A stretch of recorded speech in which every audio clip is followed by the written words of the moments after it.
Good afternoon, ladies and gentlemen. Welcome to the Poetry Slam for Studio Central on March 6th, 2025.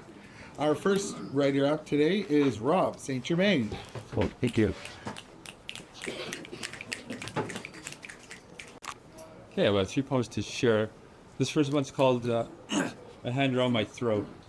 Take this. There's a hand around my throat and squeezing all the life force out. I feel lethargic and I cannot move.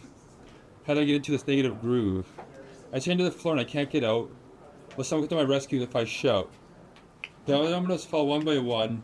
Will I survive when everything is done? Can I run fast enough to leave the past behind? Can I find the courage to free my mind? Can I let myself off this old rusty hook? Can I read my life like an open book? I must break free of this prison somehow. The time is right in here, the time is right now. This is called A Haunted House. A mind can be a haunted house where the ghosts of the past dwell, and in the basement there's a portal to hell. Waking nightmares never end. Long live the memories that these send. The past will tear our minds apart. The pressure will crush our beating hearts. It feels like death when it's hard to live. I know that something has to give. Run around it from this darkened realm. There's a ship in a storm and a monster at the helm. The ship will cross upon the rocks. There's no light to see the dock. Our old mansion lies just ahead. Be sure to turn back instead. And it's just called A Beautiful Darkness. A beautiful darkness falls all around. So many sights and so many sounds. Wow. The crows are cawing in the sky. I am so happy with no need to cry. Friends raise a toast to the night. There is no worry and there is no fight. The summer wind is like a lullaby. I know somehow I will get by. The stars will guide me like a captain at sea. All I have to do is believe. This evening is so pretty in my heart, and the two of us need not to part. Sunday, we will be safe in the streets, and the dusk will feel so very sweet. Next second poet is Cassandra, his other half, the queen of the poets. Hello, I'm Cassandra, as you no doubt know. Okay, my first poem is called Fairies. Earthen mounds, so pay attention, lest you get pulled into another dimension. Some are small, such merry sprites, celebrating with delight. Others are tall and to be feared. Stumble upon them and it could cost you years. Like Rip Van Winkle, you'll wake missing time. Powerful beings of a magical kind. Guardians of nature, the soul of the land. In gardens and forests they frolic, and we try to understand. The mysterious sightings, could this folklore be real? A glimpse into their secret world can make us feel such wonder. Is encountering them a dangerous or fortuitous blunder? They cast a seductive spell, but follow them and they can put you through hell. Lured away, never to return, or speechless and unable to remember what you learned. A mischievous gathering, what fun to witness them dance and sing. They seem so friendly, and especially through the eyes of childhood, fascinating. Tiny assistants to the functioning of the natural world, winged sweet things that some say cause no harm, while for others, even the suspicion of them causes fear and alarm. Trepidation is their reaction, and wariness of the consequences of such an interaction. Such a sight it will inspire, and your imagination will catch fire, the fans flame by wondrous desire.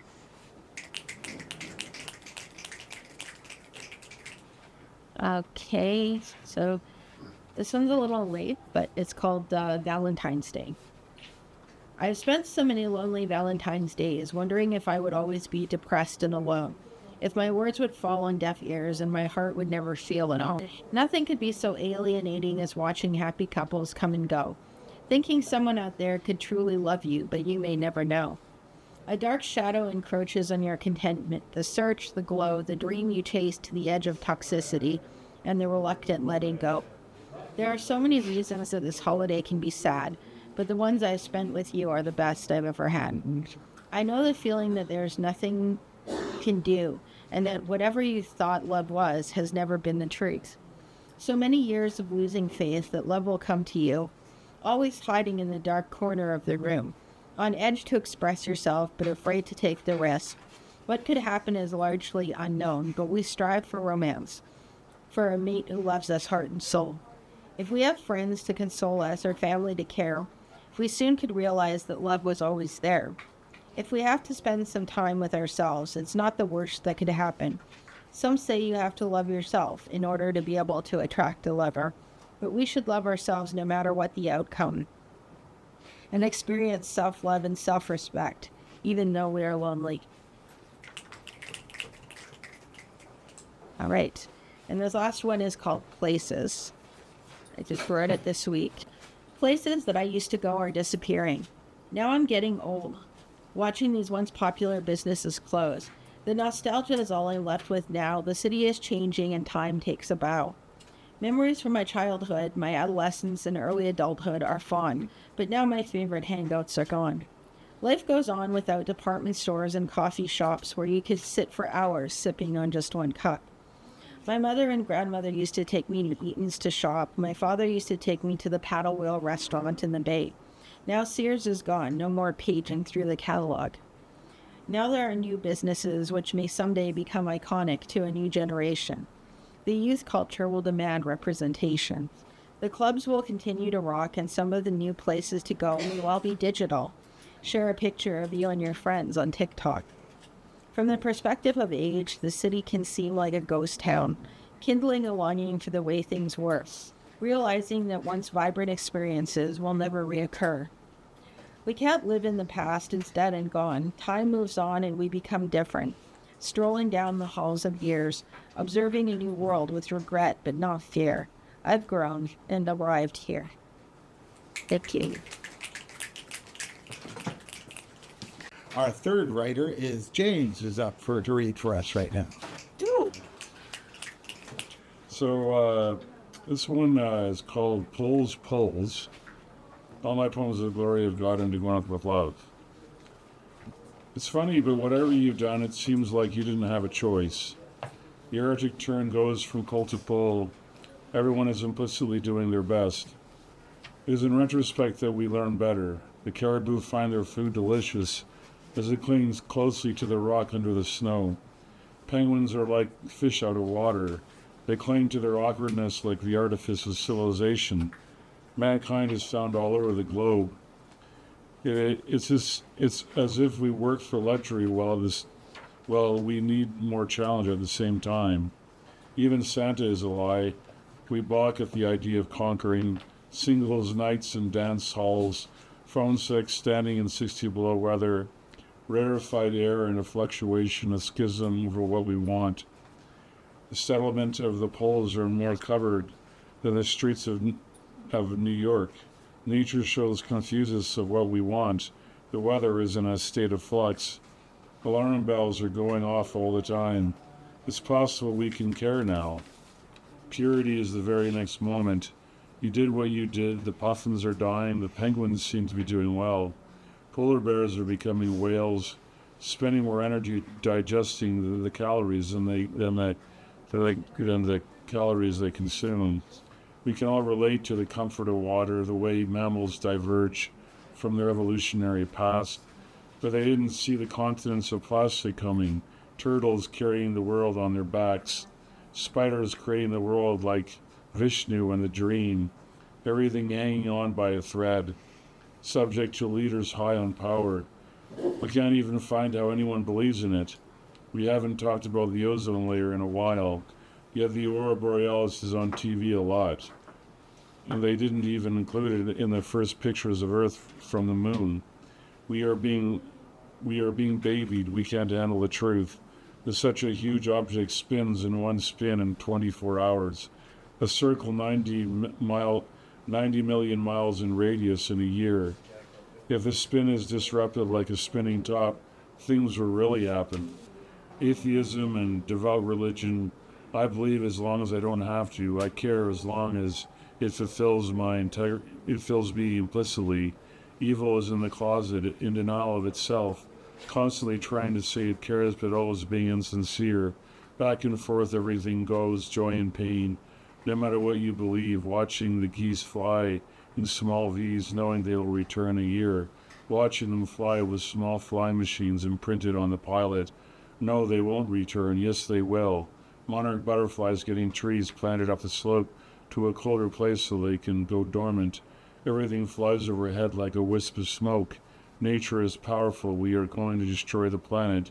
No, we aren't. God will save us. After everything is gone, with the dawn of Zion, let's care or not care, one thing then another. Nothing gets done and there's nowhere to hide. Turn this way or that, flying extinction, birds with no connection. But this one's called Up and Down.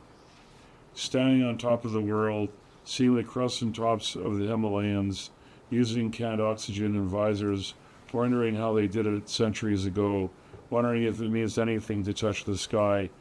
Talk to cranes as their evolutionary path pushes them higher and higher. Is it going up that makes you wonder? The freedom of mind in the whole is the whole reward.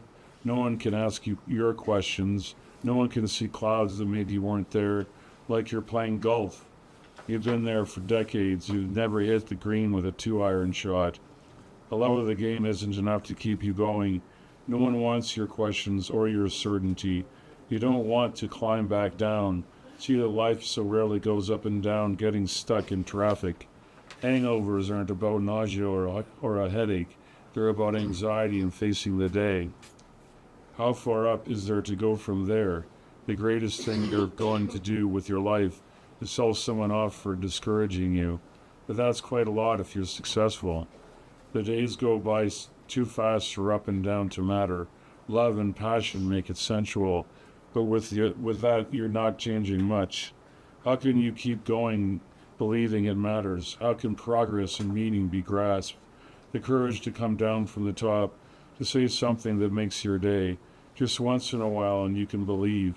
The child on your shoulders gives you a chance to defend your hopes. The hot air balloon forces you to see accomplishments, like peering over a balcony 30 stories up. Your white knuckles convincing you there has to be more. An airplane slapping you in the face that you have been put in submission, but a submission you chose. On the way up, you leave it all behind. On the way down, you're inside a pill. The golf ball rises like pride is implicit. It lands like you're a fool.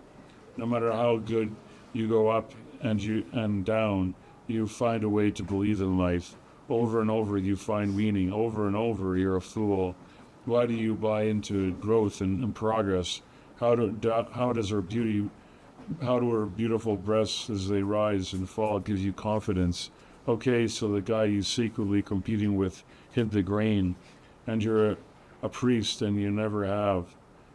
Go all of it to hell. You've been playing for years. Someone makes fun of him, and you're there again in God's hands. Then your life is paltry and cheap. Then you love God again. You've learned something yet again. He has a groundbreaking thesis in Christianity. You have a congregation. You're hanging out with some friends and someone just climbed Mount Everest. You're sitting talking to him. Then you believe in the human race. But he's a pretty boring guy after all. You're a good person, free of the use of comparison. You can imagine most things that matter, touching the poetry of life, having a passion, trying to say something that matters, trying to live a meaningful life, and have the questions as good as possible. It must be more than I can talk about. It must be beyond me that I rise and go up. And it's only the placing of my foot on the next step that it seems I go down, so that my questions are meant for you. Coming up tonight is first up for her in the Writers Circle Poetry Slam, Shirlene. Okay. My poem is called Speak. Speak words of steel in a voice of velvet. Seek the path of stones with the heart of joy. To make the days of trial a journey to wisdom. Take the hours of peril as portals to understanding. Feel the moments of angst as lessons in acceptance. Heal the seconds of strife as warriors of peace.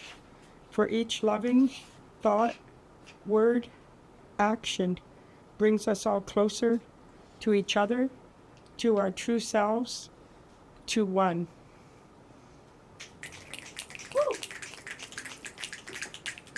Thank you. Well, again, thank you all for coming out for another Poetry Slam this month. It's been fun as always. You're around to snaps and claps. We'll tune in next month, same bat time, same bat channel.